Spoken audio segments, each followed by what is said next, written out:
Dan, I know you've talked a lot about just staying the course, looking at what's in front of you. A lot of talk about the past ALCS teams you're a part of. This team is closer than any of those teams were up 2-0. Just whether kind of the emotions and just continuing the thought process of looking at what's in front of you, but also recognizing that you guys are closer than you've ever been.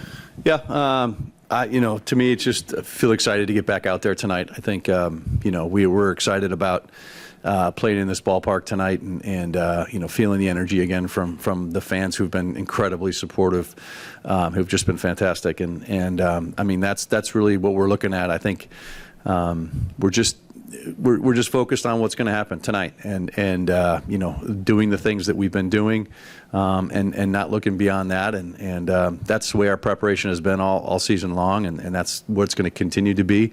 And but we are excited to get back out there and be out here in front of the home fans and in our own ballpark.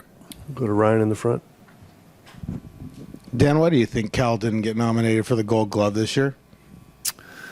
It's a mystery, but I think we have seen nothing but Gold Glove performance from him all season long. I think, and when you look at some of the stuff that he has to deal with, in terms of our pitching staff, a lot of split fingers, particularly Logan, and then the amount of blocking he does. His throwing has been great. There are some tough things that happen along the way, and you love for all your guys to be nominated for those kinds of things. But I think the season, the year that Cal has had has just been outstanding, and it's always tough. Just to follow up, he sat there and mentioned that he was going to, after the season's over with, he's going to go back over all the analytics and all the framing data and see if there's ways he can improve. I mean, he won the Platinum Glove last year. Is that a very typical Cal mindset? No doubt.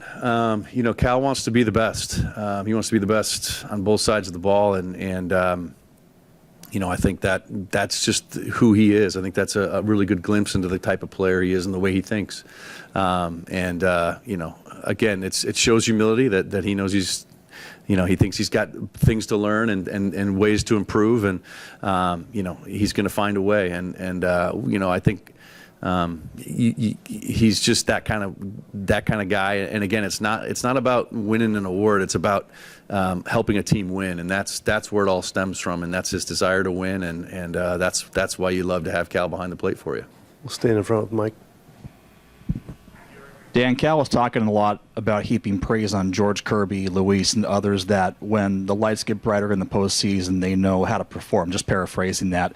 In what ways has Cal made the biggest difference with them as far as preparation for games like these? Yeah, I mean, I think with all our guys, particularly here in the playoffs, they've really gone out there with a great game plan. And I think, the game plans are game plans. You go out there with it. But you have to make adjustments as you go too, and I think the way Cal and all our pitching staff have been able to kind of read what's going on and make those adjustments, I think has been outstanding. Yes, there's no doubt he's absolutely right that these guys have stepped up, and that's what happens in the playoffs, and that's what guys do.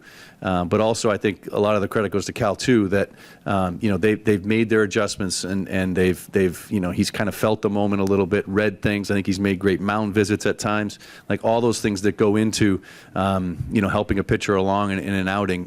Cal's been able to execute very, very well. We'll stand in front with Jessamine. You have been close to this team throughout, obviously, your career, but you stayed close to this team. You stayed local. You stayed close to the city. When you look at, in a bigger scale, what the energy and excitement is doing around here, what does it mean to you? I mean, it's exciting. It's just to see, the amount of Mariner hats, the amount of Mariner gear you see around town now. That kind of thing is always great, and that's what makes you feel good about what's happening. But it's we want it to continue, and so tonight that's where our focus turns to, and turns pretty quickly. But to see the city come alive, to see what T-Mobile is going to be like, tonight, and what it's been in the Detroit series, it's really exciting, and that's what's again, that's the essence of October baseball. We'll go on the left, Jordan. Hey Dan, what do you remember thinking when you guys found out you were trading for Josh Naylor, and what have you learned about him as a player, particularly as a hitter? I know we've talked about the stolen bases maybe being surprising, but what stands out to you about him for as a hitter? Yeah, I mean, I remember, he had when we played Arizona, he had hit a big grand slam against us, and beat us in I think it was maybe an extra inning ball game or late in a ball game, and just kind of watching him play in that series. I hadn't had a chance to see him up close much, but just understanding the type of at-bats he was putting forward and how difficult he was in the middle of that lineup. Hearing about us getting him was, we had obviously it wasn't the day we found out. We'd been talking about it and hoping. And when it happened, you knew your lineup was going to get a lot deeper, and that was, a week or so before Gino came, which made it even deeper. But what I've seen from Nails, and I've talked about it quite a bit, is just one of the smartest players I've been around, and just how he sees the game, how he, plays the game. He plays with a lot of intensity, it's just you got to love having that on your team, and how quickly, he's been sort of absorbed into the fold here, and how quickly he's become a leader into the fold as well. It's all been a great match, and he has been so instrumental in this stretch run. Go to John Paul in the middle. Thanks, Dan. When you were growing up in the Chicago area, certainly on both sides of town, there were generational quests and droughts to end on each side, which, of course, they've done since. How does growing up with that knowledge, maybe stories you heard from your parents and grandparents, inform the context you have on your franchise trying to do something for the first time? Yeah, the Cubs, certainly you learned that, at a young age, that, going through that. But, I don't know if there's anything that can properly prepare you for what's here. I think this has just been, such a great stretch, and we, again, just kind of have to get back to what got us here in the preparation and the work that goes into it, and hard to look much beyond that or gain much of a perspective beyond that. But it is an exciting time, I think, for this city, for this region, we want to keep it exciting and make it even more exciting going forward. And there are a lot of well-known Mariner fans and people from this city. Have there been a few people that have reached out to you that have made the biggest notice for you? Maybe a famous person saying congratulations or good luck that's kind of stood out to you? I think just getting texts from former teammates. Lou Piniella was here to throw out the first pitch last series, and getting a chance to see Lou here and Jay Buhner, who's been around the team this year, sharing it with some of the guys who were here the last time, obviously makes you feel good, and Ichiro's around, who was here, just sharing that collective memory and seeing it again through a different lens is pretty exciting. Go to Andrew on the right. You kind of touched on it there, Dan, but having Ichiro around, having guys like Edgar around, what has that meant to you as somebody who kind of, blends those two gaps? What's it meant to you to have those guys be so integral to this run? Yeah, I mean, I think, Edgar and I talk about it a lot and just kind of, look at each other and we kind of remember, and seeing T-Mobile again like it was, in 2001. It just makes you feel great, and so it's those things are always fun. I remember making the All-Star team in '96 and having 4 teammates to go with me. That's what makes it special, and having other guys around who were experiencing it the last time really makes it special again. And Gar's certainly one of them, and Ichi, Jay's been around, and just having them around and talking about it and seeing it again has been pretty exciting. Go in the back, David. Dan, just as a follow-up on Josh, he had started to run a little bit with Arizona. When you guys acquired him, is that something the coaching staff picked up? Like, you can do this more, or has he done this on his own because he's gone nuts on the stealing bases? Yeah, I think we tend to be aggressive here and allow guys to be aggressive and make good decisions. And, Nails, again, I think where you really see the smarts that he has is on the bases. He finds those seams. And when he finds a seam, he's going to take it. And he is a right a lot more times than he's wrong. And so, again, once you see it and you can trust it and to know that he knows what he's doing, he knows when to take it, and he's just been tremendous at it. And so, he continues. So does he have the green light? He does from time to time. I mean, everybody has a green light from time to time, but sometimes you put the red light on. But he's again certainly a guy that is a smart player, and you can really trust what he does out there. Go to Shannon in the front. Dan, how does this clubhouse compare to the clubhouses that you were in before games, after games, dealing with the pressure that can perhaps come with trying to do what they are trying to do right now? Yeah, I mean, I think the thing that sort of unifies clubhouses at this time of year is just that there is a lot of outside stuff going on, and so they tend to lean on each other. And I think this is a group that has begun to really lean on each other. As I've talked about a lot of times, just the love that they have for one another has really, it helps you with a lot of that. And I think that's the commonality. If I had to point to one, is just the rapport, the camaraderie that you have. You're all in the same boat, and that just brings you together. And these guys have handled it so well, and continue to lean on each other through it. Go on the left to Jordan. Dan, from your vantage point, what have you seen within the collaboration between Edgar and Kevin Seitzer and Bobby Magianis, and just that hitting group and how the players have responded to them? Yeah, obviously Edgar last year was the first call I made after I was, I had the opportunity to take the job, and I don't know of a guy who handles offense better than Edgar, and so getting him on, and then as we went through interview processes last year in the offseason, I think the way Seitz is thinking in terms of hitting.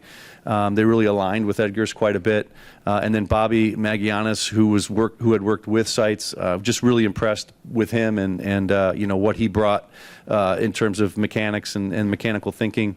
So it just feels like it's a really complete group that we have. And again, when you look at Edgar, what he was able to achieve on the field, he was a great hitter in and of himself, a Hall of Fame hitter. But he also has the ability to explain it, and not just the physicalness, but also the mental, the approach.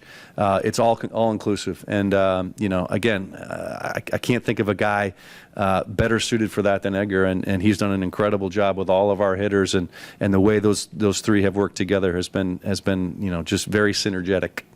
Go in the front to Taryn.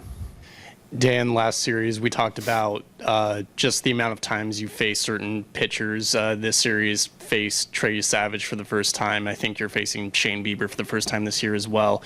Just what was kind of the difference between last series and having a game plan established for guys you've already seen compared to this series where, scouting ahead and facing guys for the first time?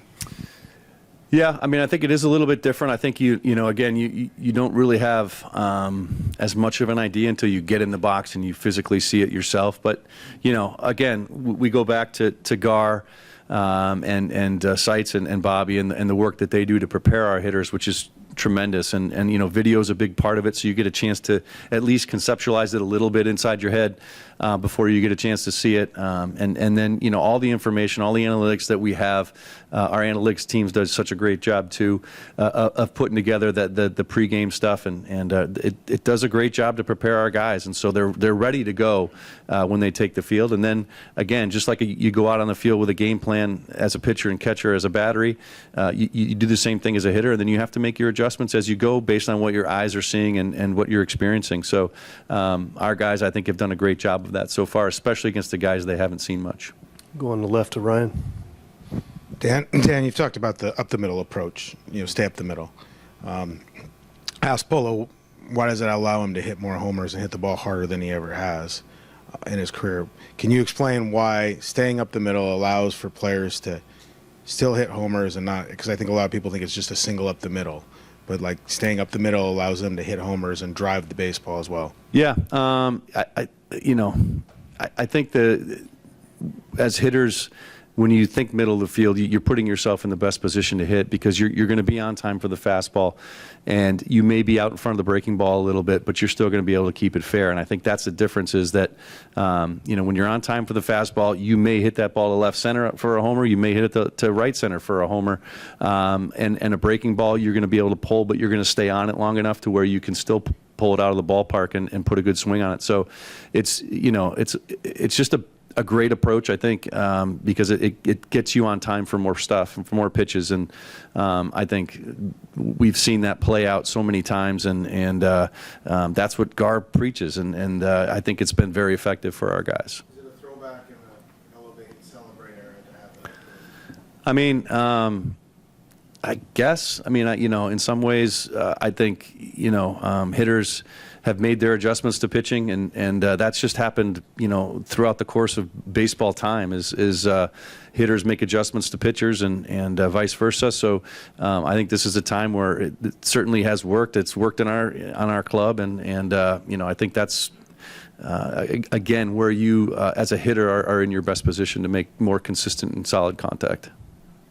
Anything else for Dan? Dan, thanks for coming in. Thank you.